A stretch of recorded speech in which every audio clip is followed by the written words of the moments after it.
Bismillahirrahmanirrahim. Assalamualaikum warahmatullahi wabarakatuh.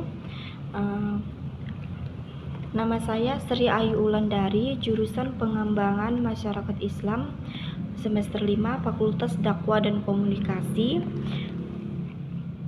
mata kuliah Manajemen Sumber Daya Manusia, dosen pengampu Fahran Haikal, STV MM. Di sini saya akan mempresentasikan tentang manajemen sumber daya manusia di lingkungan pendidikan. Manajemen SDM dalam pendidikan Islam.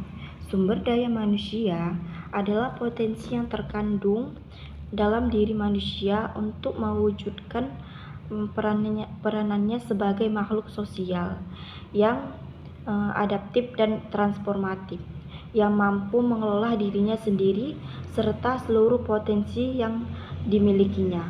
Guru sebagai komponen SDM dalam pendidikan dituntut memiliki kemampuan profesional dalam pendidikan Islam, memiliki syarat ahli dalam bidangnya, dan memiliki kode etik atau akhlak karimah. Beberapa upaya yang perlu dilakukan bagi peningkatan kualitas pendidikan dalam pendidikan Islam melalui pembinaan antara lain meningkatkan keilmuan. Penilaian terhadap pendidikan adalah proses pengukuran dan perbandingan prestasi kerja pendidikan dengan indikator keberhasilan dalam pelaksanaan pekerjaan.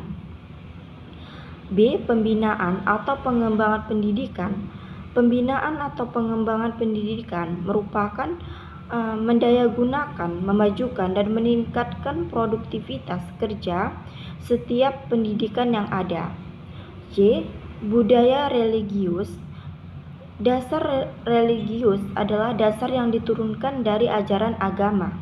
Dengan dasar ini, maka semua kegiatan pendidikan jadi bermakna. B. Peranan MSDM di lingkungan pendidikan. Sumber daya manusia sangat berperan dalam menentukan kemajuan suatu negara, walaupun negara mempunyai sumber daya alam yang sangat berlimpah. Tapi, kalau tidak ditompangi atau tidak didukung dengan sumber daya manusia yang berkualitas, negara tersebut tidak akan bisa maju. Maka banyak para ahli menyatakan bahwa sumber daya manusia atau SDM merupakan faktor sentral dalam suatu organisasi atau suatu lembaga. Apapun bentuk serta tujuan organisasi atau lembaga dibuat berdasarkan visi dan kepentingan manusia, dan dalam pelaksanaan misi dikelola dan diurus oleh manusia pula. Jadi manusia merupakan faktor strategis dalam semua kegiatan organisasi atau lembaga. Banyak sekali sumber daya dalam manajemen yang terlibat dalam organisasi atau lembaga pendidikan, antara lain adalah yang berupa manusia, sarana prasarana, biaya, teknologi, dan informasi. Namun demikian, sumber daya yang paling penting dalam pendidikan adalah sumber daya manusia. Tantangan yang dihadapi manajemen sumber daya manusia adalah sebagai berikut. Yang pertama itu perekonomian dan perkembangan teknologi. Yang kedua, ketersediaan dan kualitas tenaga kerja. Yang ketiga, kependudukan dengan masalahnya. Yang keempat itu restrukturisasi organisasi. C. Pengaruh pendidikan terhadap pertumbuhan ekonomi. Isu mengenai sumber daya manusia atau human capital sebagai input pembangunan ekonomi sebenarnya telah dimunculkan oleh Adam Smith pada tahun 1776 yang mencoba menjelaskan penyebab kesejahteraan suatu negara dengan mengisolasi dua faktor.